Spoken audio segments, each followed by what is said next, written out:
Lorsqu'une matrice carrée grand A est semblable à une matrice diagonale, on dit que la matrice grand A est diagonalisable.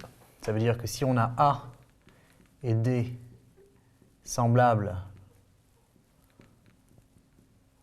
avec D une matrice diagonale, c'est-à-dire dont tous les termes en dehors de la diagonale sont nuls, et bien à ce moment-là, on dit que A est diagonalisable.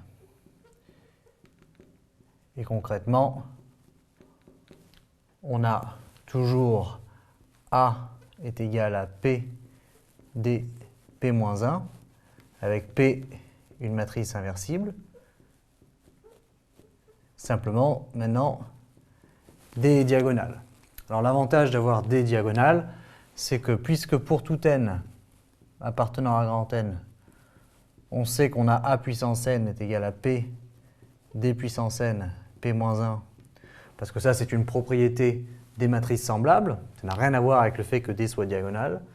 L'avantage c'est que D puissance n, si D est diagonale, souvenez-vous, c'est très simple à calculer, c'est simplement les termes de la diagonale à la puissance n.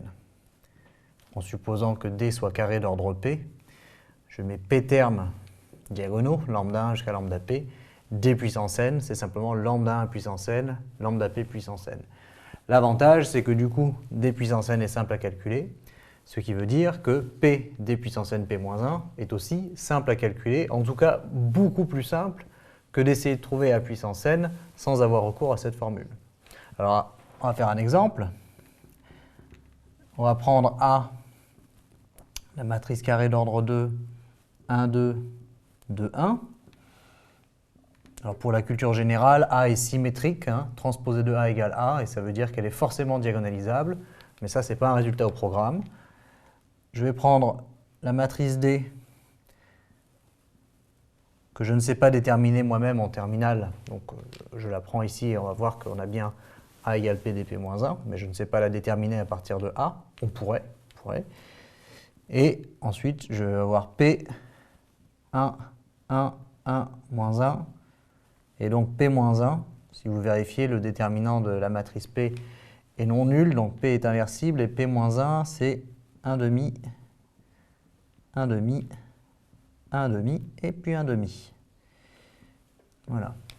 Et on peut montrer, effectivement, que non seulement on a A est égal à P dP-1, mais alors du coup, on aura aussi A puissance n est égal à P d puissance n moins 1, c'est-à-dire est égal à 1, 1, 1 moins 1, fois D puissance n, et bien D puissance n, ça n'est rien d'autre que moins 1 puissance n, 3 puissance n, fois P-1, qui vaut 1 demi, enfin qui a pour coefficient 1 demi partout plutôt. Et donc ça, c'est D puissance n, et l'avantage, c'est qu'elle a été très très simple à calculer, immédiate même. Maintenant, il ne me reste plus qu'à faire le produit de trois matrices entre elles. C'est un peu long, mais on peut le faire. Vous allez trouver 3 puissance n plus moins 1 puissance n sur 2. Ici, 3 puissance n moins 1 puissance n sur 2. La même chose ici, moins 1 puissance n sur 2. Et pour finir, ici, 3 puissance n plus moins 1 puissance n sur 2. Voilà. Et donc ça, c'est une application très importante. Souvent, des sujets de bac en spécialité, de manière un peu plus amenée et un peu plus facile, vous font arriver à un résultat comme celui-là, où on montre que A puissance n, c'est P D puissance n P-1. Et comme D est diagonale, D puissance n est facile à calculer, et il ne reste ensuite qu'à faire le calcul matriciel.